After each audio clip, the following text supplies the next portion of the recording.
नमस्कार दोस्तों, आज अपने पढ़ते हैं दहेज निषेध अधिनियम। दहेज निषेध अधिनियम जिसके बारे में आपको यहीं से लगभग बातें याद हो जाएगी। 1961। देखो, 10 बहाने करके ले गए दहेज, ठीक है। तो इसमें धाराएं कितनी है भाई? 10 धाराएं हैं। धाराएं, प्रश्न आता है दहेज की परिभाषा किस धारा में है। दहेज के पहला अक्षर क्या है? द।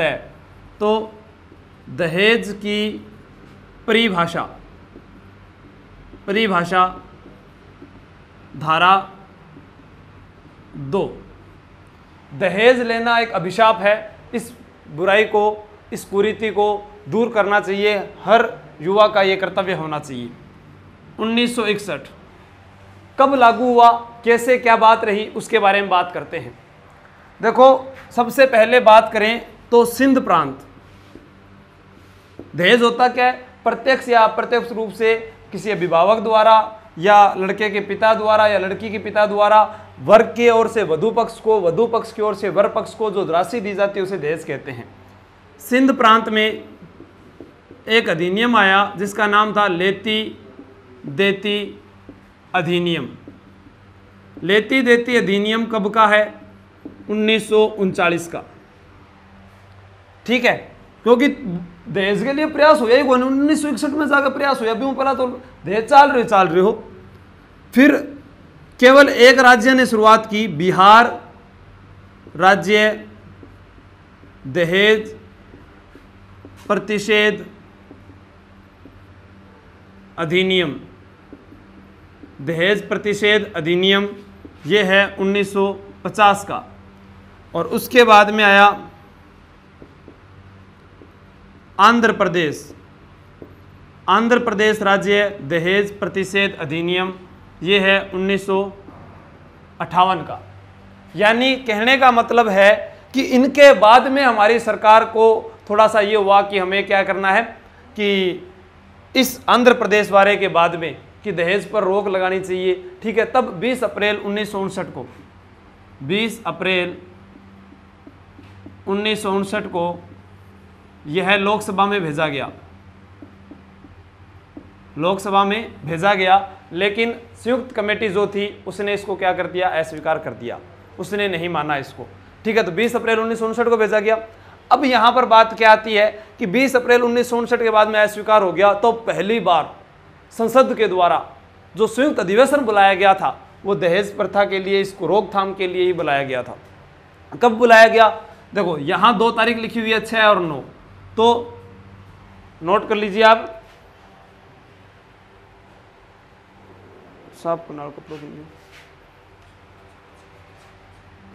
20 अप्रैल नहीं है यहां पर, सॉरी 24 अप्रैल था ये, 24 अप्रैल 1959। अब मैं आपको बता देता हूं यहां पर कि जो संयुक्त अधिवेशन बुलाया गया, पहली बार संयुक्त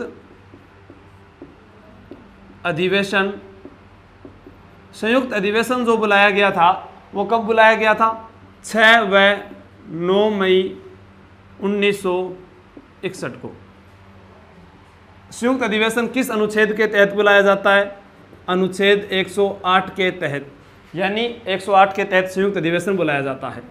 अब यह अधिनियम तभी अधिनियम बनेगा तब उस पर राष्ट्रपति की मंजूरी मिलेगी, वरना यह बिल के रूप में ही होता है। तो 20 मई 1961 को राष्ट्रपति की मंजूरी, उसके बाद में 1 जुलाई 1961 को दहेज एक बीमारी है, बीमार हो जाए तो डॉक्टर गंज जावा, और डॉक्टर्स डे कब होता है? 1 जुलाई को। तो आप याद कर लेना, 1 जुलाई को 1961 को भारत में लागू, लेकिन किसको छोड़कर? जम्मू एंड कश्मीर को छोड़कर। तो सर जम्मू कश्मीर में कब लागू हुआ? तो जम्मू कश्मीर में 31 अक्टूबर 2019 से लागू, यानी अब पूरे भारत में ये लागू हो गया, ठीक है। अब इसके बारे में बात करते हैं कि दहेज क्या होता है और उनकी धाराओं के बारे में बात करते हैं। तो आप इसको एक बार नोट डाउन कर लीजिए ताकि आपको पता रहे। इसकी धाराओं के बारे में बात करेंगे, उससे पहले इसके बारे में जानेंगे भी क्या क्या होता है इसके अंदर। ठीक है, नोट कर लिया।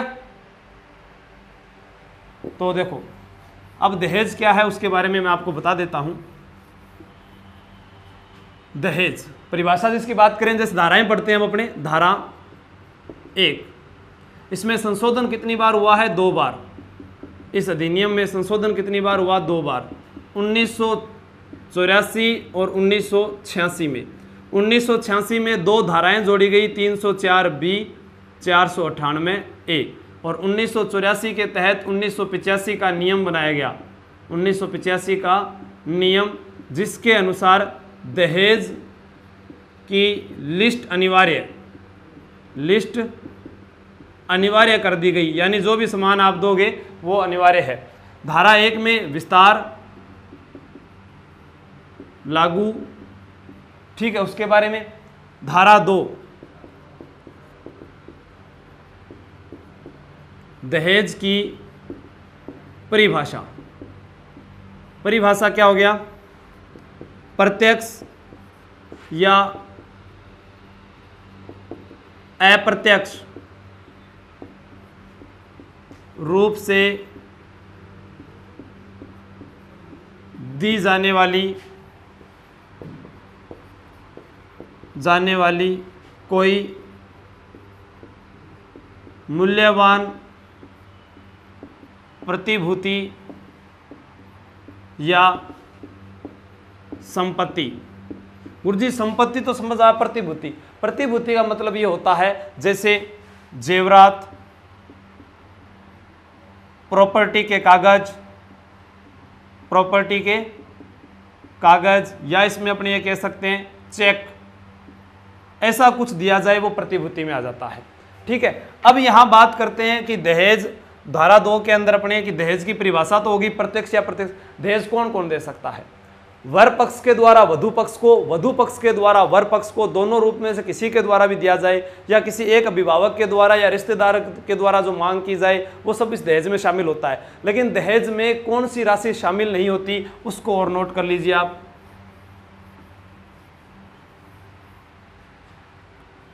दहेज में हक मेहर की राशि को दहेज में शामिल नहीं किया गया। हक मेहर की राशि को दहेज में शामिल नहीं किया गया। कारण, हक मेहर की राशि का मतलब क्या हुआ यहाँ पर? यह है शरीयत का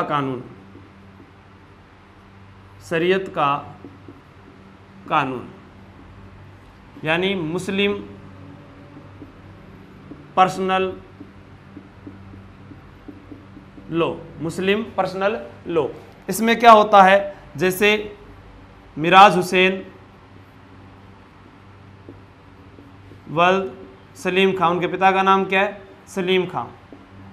इस मिराज हुसैन की शादी सोना बेगम से हो रही है, और इस सोना बेगम को ये 51,000 या 1 लाख रुपए कोई भी राशि इसको देते हैं, और उसके बाद में सोना बेगम के द्वारा 3 बार कबूल है बोला जाता है, तो ये शादी भी मान ली जाती है और ये राशि भी उनको सौंप दी जाती है। इस चीज़ को दहेज में शामिल नहीं किया गया, इस राशि को, चाहे ये राशि करोड़ों में हो चाहे कितने में हो, लेकिन ये तभी लागू होती है जब वो इस मुस्लिम पर्सनल लॉ के अंतर्गत आता हो। अगर वो इसके अंतर्गत ही नहीं आते तो ये फिर दहेज माना जाएगा। ठीक है, तो ये तो हो गई हक मेहर की राशि, धारा 2 के अंदर परिभाषा होगी। अब क्या होता है, एक होता है स्त्री धन और एक होता है उपहार, उसके बारे में बात करते हैं। नोट कर लिया ना? हाँ, नोट कर लो आराम से। स्त्री धन क्या होता है और उपहार क्या होता है उसके बारे में आपको बताता हूँ। जैसे कोई महिला है, उसकी शादी हुई तो वो अपने साथ में जो सामान लेकर आती है, जो पिता के द्वारा दिए जाते हैं, वो स्त्री धन हो गया। उपहार क्या होता है कि वो भी आपको मैं बताता हूँ।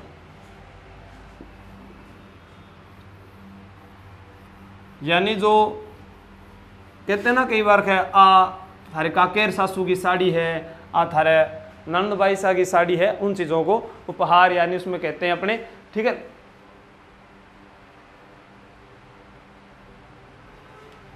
जैसे स्त्री धन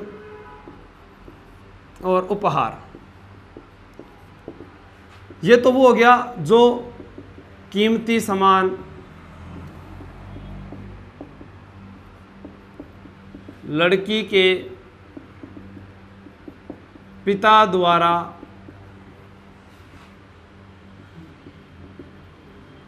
लड़की को दिया जाता है। और उपहार क्या हो गया? उपहार के अंदर अपने बात करें, जो सामान लड़की अपने साथ लेकर आती है, जो उसके पति के नातेदारों से मतलब रिश्तेदार, नातेदारों के लिए होता है। इसमें तो वो आ जाएगा जैसे टीवी, कूलर, फ्रिज, ठीक है, वो सारा सामान जो फर्नीचर वगैरह है वो सारा इसके अंदर आ जाएगा, फर्नीचर वगैरह, ठीक है। जो सामान लड़की अपने साथ लेकर आती है जो उसके पति के नातेदारों के लिए होता है। यानी जैसे अपने कहते हैं ना भाई, उसकी जो ननद होती है, काकेर सासू होती है, मामेर सासू होती है, मोसेर सासू होती है, ठीक है, उनके लिए जो सामान दिया जाता है वो इसके अंदर उपहार में शामिल होता है। अब बात करते हैं धारा 3 की। किसकी बात करेंगे? धारा 3 की बात करेंगे, ठीक है। हाँ, स्त्री धन के अंदर साझा सामान को गिना जाता है। धारा 3 के अंदर बात करते हैं, देखो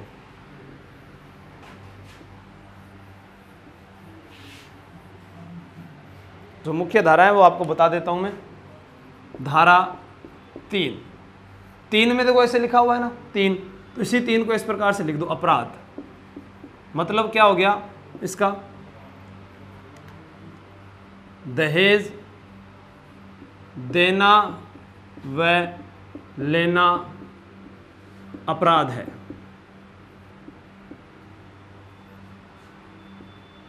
सजा 3 साल, सजा 5 साल, सजा 5 साल, जुर्माना 15,000। अब इसमें क्या होता है कि जो जुर्माना होता है वो वस्तु की कीमत के आधार पर लिया जाता है। जो वस्तु दहेज में दी जाती है उसके आधार से, कोई फॉर्चूनर, ठीक है, उस हिसाब से उसी कीमत जो ज़्यादा होगी उसको माना जाएगा। वस्तु की कीमत जो ज़्यादा होगी उसको दहेज में शामिल किया जाएगा। ये ध्यान रखना, दहेज ये एक संज्ञेय अपराध है, बिना वारंट के गिरफ्तार किया जा सकता है। इसके अंदर धारा सीआरपीसी की लगती है 154 के तहत बिना वारंट के गिरफ्तार किया जाता है। एक संज्ञेय अपराध है, इसको भी विशेष रूप से आप ध्यान रखना। तो दहेज 3 हो गया। दहेज 4 है तो क्या आचार डालोगे? आचार का मतलब दहेज की मांग करना, किसी वर पक्ष के द्वारा या अभिभावक के द्वारा, किसी के द्वारा भी जो मांग की जाती है वो धारा 4 में होगा। तो आप इसको नोट कर लीजिए एक बार।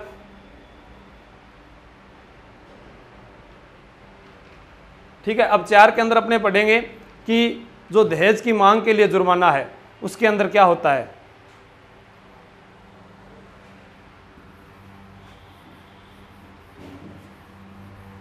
देखो धारा 4 है तो क्या आचार डालोगे? दहेज की मांग करना, इसके अंदर जो सजा है वो न्यूनतम 6 माह, अधिकतम 2 साल, जुर्माना 10,000 रुपये। और इसी प्रकार इसी का एक भाग है धारा 4A से आप याद कर लेना, एडवर्टाइजमेंट, यानी दहेज संबंधी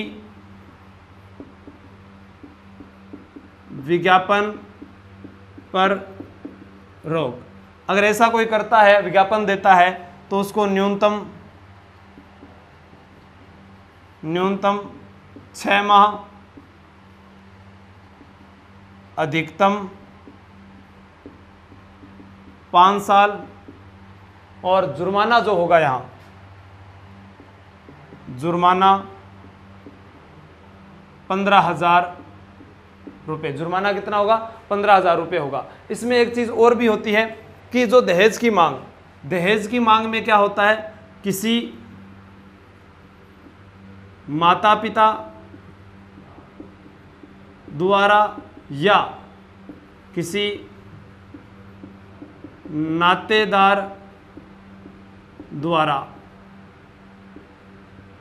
दहेज की मांग करना, ये दोनों चीज़ शामिल होगी। किसी के माता पिता वो भी शामिल हो सकते हैं, ठीक है, और किसी के नातेदार, अभिभावक, वो भी इसमें शामिल हो सकते हैं। उन सभी के लिए सजा का प्रावधान किसमें है? धारा 4 के अंदर है, यानी दहेज की मांग करना। विज्ञापन से संबंधी पर रोक मतलब क्या हुआ? जैसे कोई व्यक्ति नौकरी लगा हुआ है, उसने वहाँ पर हेडिंग लाइन में दी कि फलाना व्यक्ति है जिसका ये नाम है, उसकी उम्र ये है, उसकी आयु ये है, अब वह इस विभाग में कर्मचारी है और उसके पास इतनी प्रॉपर्टी है, उनको एक वधू चाहिए, तो वहाँ पर अपनी प्रॉपर्टी का, नौकरी का वो वहाँ पर लिख कर भेजना, ठीक है, नौकरी वाली लुगाई चाहिए, ऐसी चीज़ें क्या है, इस विज्ञापन पर रोक इसलिए कहा गया है। ठीक है दोस्तों, तो ये था दहेज 4 के अंदर कि किसी व्यक्ति द्वारा प्रकाशन मीडिया के माध्यम से शादी के एवज में व्यवसाय करना। ठीक है, तो इसके अंदर आपको बता ही दिया मैंने। और ऊपर वाला है कि माता पिता या अभिभावक द्वारा प्रत्यक्ष या अप्रत्यक्ष रूप से मांग करना। ठीक है, अब धारा 6 में पढ़ते हैं कि कोई दहेज विवाहिता के अतिरिक्त कोई अन्य व्यक्ति धारण नहीं कर सकता। ठीक है, नोट कर लिया क्या?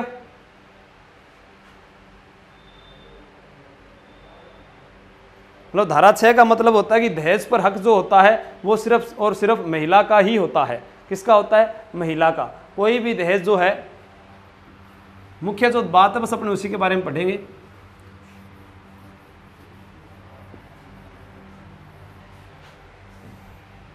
अब यहां बात करते हैं धारा 6 की, फिर बात करेंगे धारा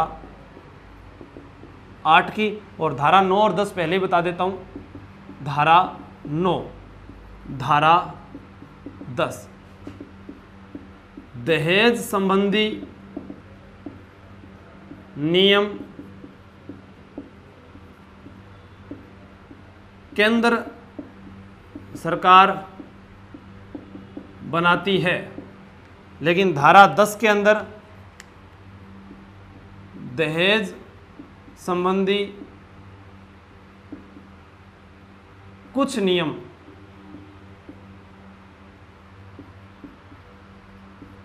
राज्य सरकार भी बनाती है। ठीक है, तो ये दो इसके अंदर आ गए। धारा 6 में यानी जो दहेज है, दहेज की, चलो 8 कर लेते हैं पहले, फिर 6 भी बता देता हूं। 8 में ये बताया गया है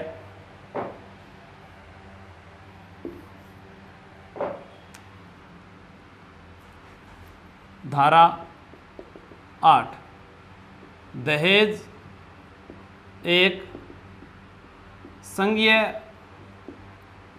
अपराध है और यह गैर जमानती तथा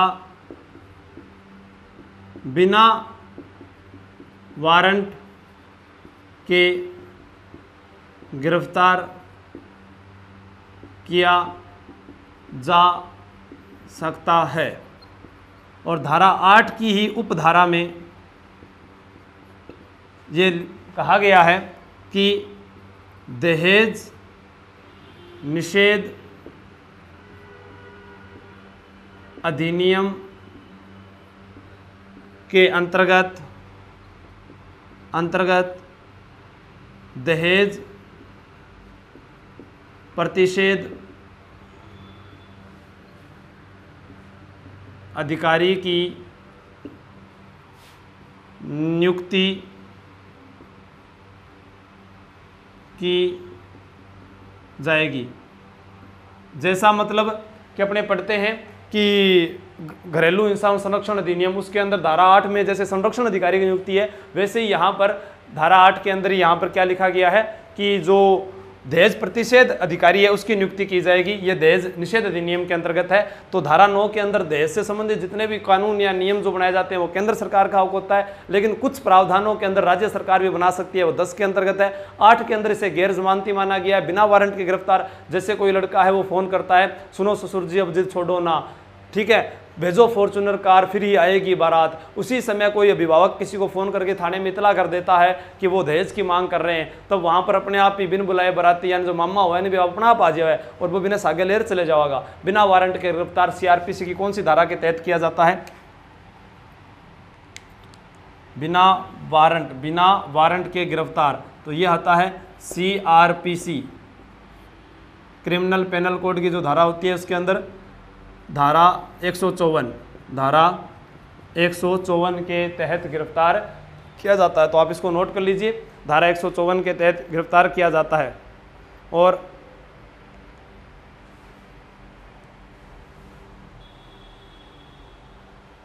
दहेज संबंधी जो इसके अंदर 8 में अपने ये भी कहेंगे कि दहेज संबंधी जो शिकायत है वो 1 वर्ष के अंतर्गत, दहेज से संबंधित शिकायत, दहेज संबंधी शिकायत 1 वर्ष के भीतर करवानी होगी।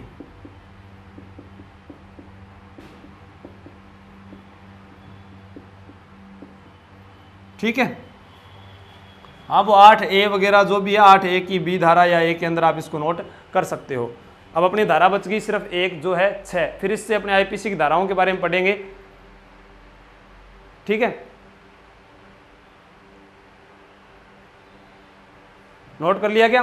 धारा 6 के अंदर यानी कोई दहेज है जो विवाहिता के अतिरिक्त अन्य व्यक्ति के द्वारा धारण किया जाना हो तो दहेज प्राप्त करने के 3 माह के भीतर या औरत के नाबालिग होने की स्थिति में बालिग होने के 1 वर्ष के भीतर उसे स्थानांतरित किया जा सकता है।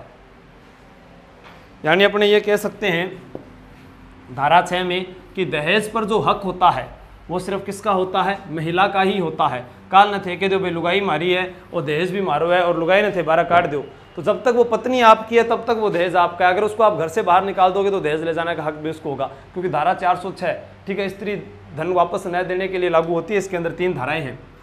यहाँ धारा 6 की बात कर रहे थे,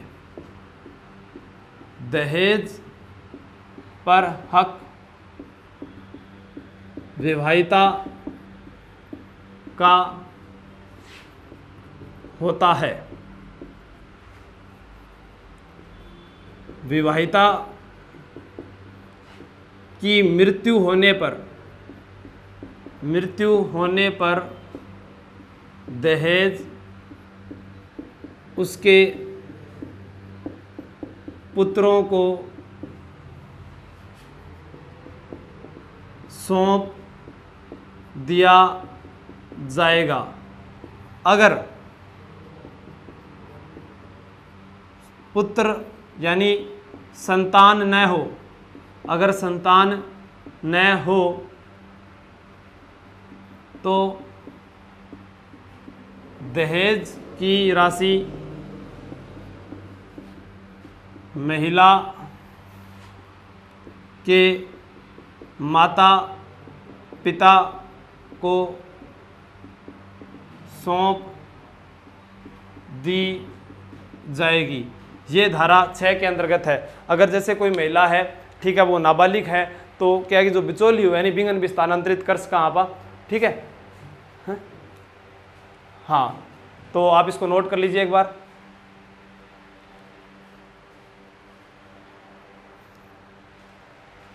ठीक है, तो अब अपने एक बात करते हैं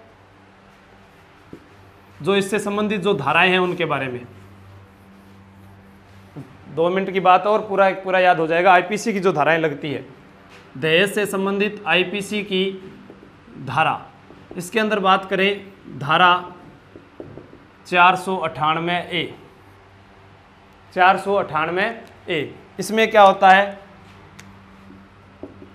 महिला के पति या नातेदार द्वारा प्रताड़ना या कष्ट पहुंचाना, डांटना वगैरह सारा इसमें आ जाएगा। तो सज़ा कितनी हो जाएगी? सज़ा 3 साल। फिर अपने पढ़ते हैं धारा 304B, विवाह से अगले 7 वर्षों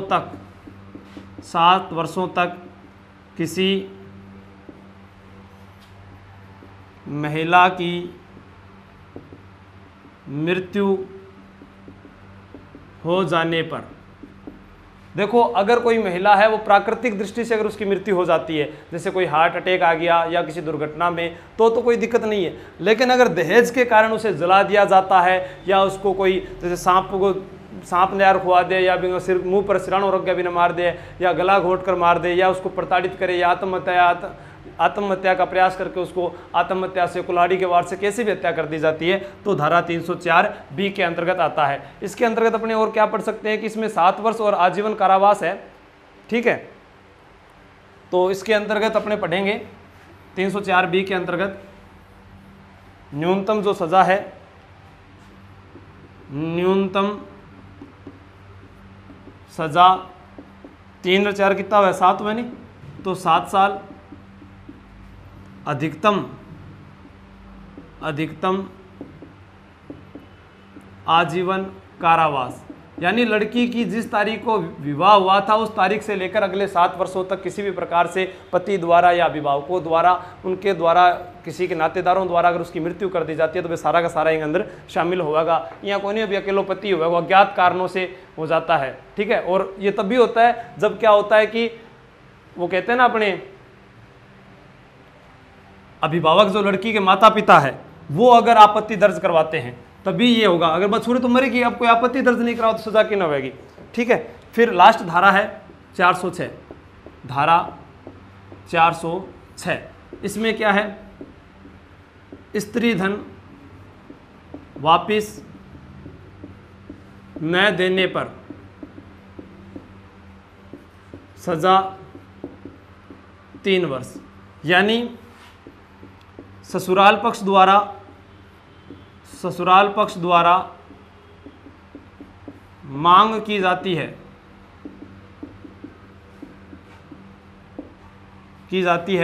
कि हमारी लड़की का दहेज, यानी जो स्त्री धन हम कहते हैं, वो वापस कर दिया जाए।